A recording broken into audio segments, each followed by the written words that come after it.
Jeg står nu her ved service, og nu vil jeg gå ind og stille dem et par spørgsmål.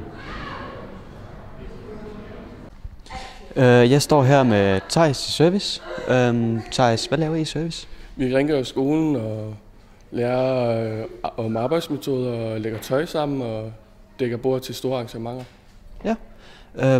Hvorfor har du valgt service? Fordi det er en god måde at tjene penge på. Man får et godt kammeratskab, og man kan bruge det i fremtiden. Okay. Tror du vil kunne få en branche inden for service? Måske. Jeg har tænkt lidt på tjenere, men ved ikke helt endnu. Jeg står her med Gitte på service. Så Gitte, hvad sætter du dine elever til at lave her på service? Jamen, vi har jo sådan alt, hvad der handler om service. Vi gør rent på skolen, vi vasker skolens tøj, vi har med skolens blomster at gøre, vi pynter op, hvis der er gæster.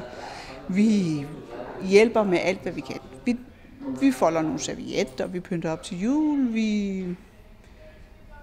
vi gør alt, hvad der har bare lidt med service at gøre. Det er også om til, at vi skruer nogle skraldespandstativer sammen, eller skifter en pære, eller nogle gange laver vi også noget motion.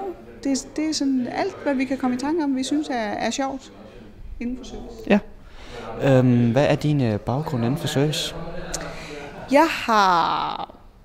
Det, der har gjort, at vi ligesom har tænkt, det kunne godt være godt at lave et serviceværksted. Det er, fordi jeg har taget en serviceassistentuddannelse med virksomhed som speciale. Det betyder, at jeg kan arbejde sådan et sted som her. Hvis jeg nu for eksempel skulle arbejde på OUH, så skulle jeg have noget mere med maskiner at gøre. Sådan at det var det handlede om primært, så jeg kunne køre med nogle større maskiner derude. Ja. Her ved jeg, sådan serviceassistentuddannelsen går ud på, at man ligesom får lidt at vide om rigtig mange ting. Altså ergonomi, gør det rigtigt, vrid kludene rigtigt osv. Det kan godt være, at man tror, at det er noget, vi bare gør for sjov. Nej, det er det faktisk ikke. Alt, hvad vi laver her, det er noget, vi kan bruge. Det er noget, vi tager med fremadrettet. Det putter vi i den her usynlige rygsæk, vi alle sammen har med os. Okay. Ja. Sidste spørgsmål. Hvorfor skal man vælge service? Jamen det skal man, fordi at vi igen gør alt det, som gør noget godt, både for os, men også for de mennesker, vi er sammen med. Det er vigtigt at være et sted, hvor der er rent, hvor der er pænt, hvor man hele tiden sørger for at gøre det så godt man kan.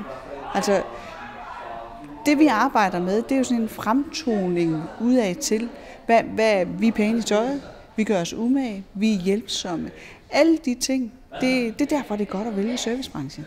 Altså, hvis man har det gen, sådan, altså det der hjælpegen, så er man rigtig velkommen i servicebranchen. Så er det på service? Det er umiddelbart det, jeg vurderer i hvert fald, ja.